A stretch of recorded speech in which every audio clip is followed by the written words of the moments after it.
There's one of the last great masters was Francesco Goya. And Francesco Goya was Spanish, and in 1806 he painted called the 3rd of May, 1808. And that was a painting that depicts the French under Napoleon invading Spain and lining up Spaniards against a wall where they were executed. So this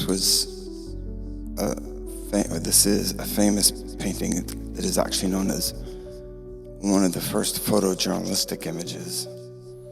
Photography didn't come along for another 50 years in Paris.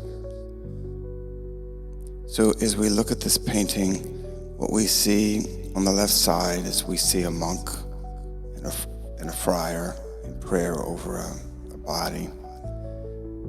And we see a man wearing all white who may have been a priest as well, with his arms outreached, begging mercy. Figure that has his arms outstretched. There's no information about that figure. He becomes a Christ figure. And the reason why we know this is, first of all, his arms are outstretched as if he were on the cross, and he has the stigmata in the palms of his hands.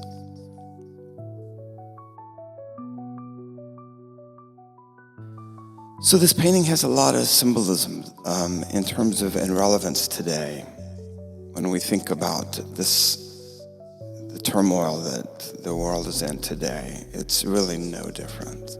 When we look at the Ukraine and what Russia is doing to the Ukrainians, or when we look at Gaza Strip and all of the innocent and thousands of innocent people that are being killed and that have been killed in Israel.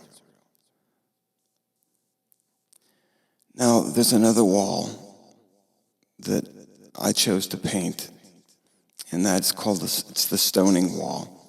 And this is a painting that goes by the title, The Shadow in the Middle. And so it is the woman caught in adultery, found in John 7. And we have the story, as most of you know, goes where the Pharisees and the Sadducees have caught this woman in adultery. And so under the law, she's to be stoned under the Jewish law, the law of Moses. So they bring her to Jesus. Now, what do we do with her? What do you think we should do, Jesus? Obviously, at this point, Jesus has been teaching about mercy and love, forgiveness. Oh, yeah? Well, let's see. What do you say about this woman and her sin? So we all know the story there. Jesus obviously got very angry, but he didn't show it. So what did he do? He took his energy and he just knelt down and started writing in the sand. Some people believe he was writing the 10 Commandments. Some theologians. Then he stands up calmly. And then he looks at the accusers. Said, well, those of you without sin, you get to throw the first stone.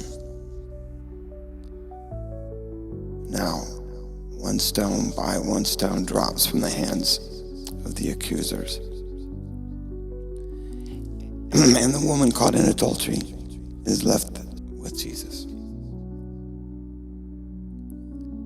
Now, in the painting, The Shadow in the Middle, I have a stoning wall, which would have existed there with the rivets in the wall from past stones. And you have the shadows of the accusers in the foreground. Of course, I don't show the accusers. And because it's called The Shadow in the Middle, you are the accuser. And you have dropped your stone. Now, was important for me in this painting to have every line in the painting go down to the left hand of Jesus resting on the head of the woman caught in adultery.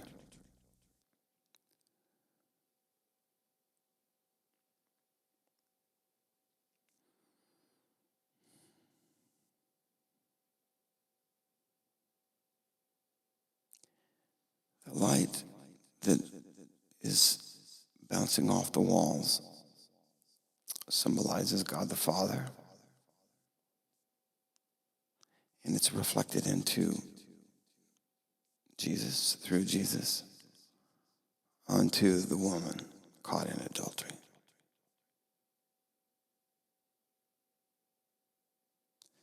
So here we have an example, or here we have a true story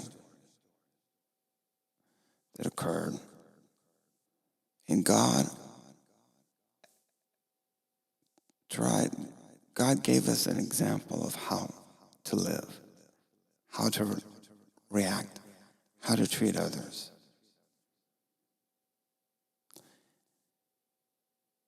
And it was the sample, the example, the testament.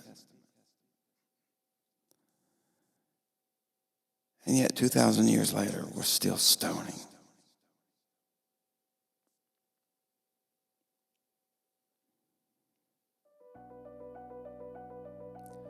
So I look at my own life and I have to say, I have to go within and say,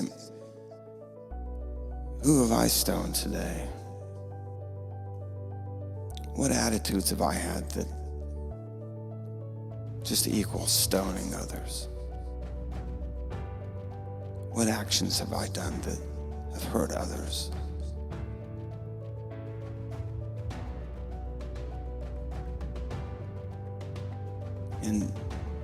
And do I choose to turn from those attitudes and from those actions and receive the grace and forgiveness of Christ?